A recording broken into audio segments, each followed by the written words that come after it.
quand même passé au cours de l'année 2013 un phénomène important, quand même, des événements importants, ça a été l'affaire, les révélations de Snowden, et notamment la découverte, les pays du monde entier ont découvert avec effarement à quel point les services de renseignement américains surveillent l'ensemble des communications planétaires, et en particulier surveillent les gouvernements, y compris de leurs propres alliés, entre guillemets.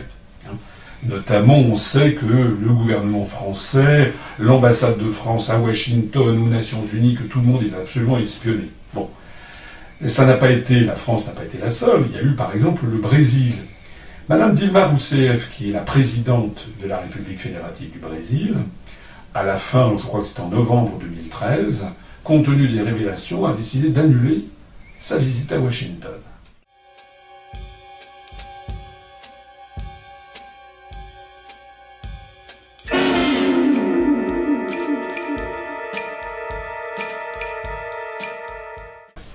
Bref, Geneviève Fioraso a accompagné François Hollande aux États-Unis. Et j'ai lu son entretien.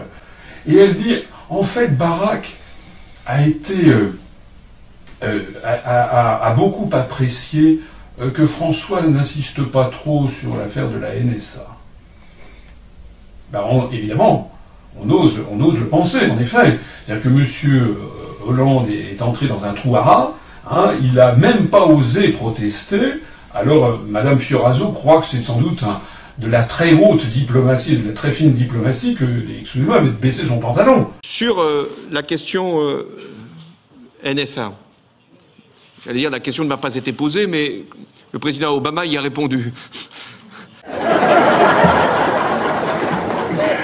Et il y a une confiance mutuelle qui a été restaurée. Et qui doit être fondée à la fois sur le respect de ce qui fait que chaque individu peut, malgré les progrès technologiques, être sûr qu'il n'est pas surveillé. Et donc c'est sur ces principes-là que nous nous retrouvons.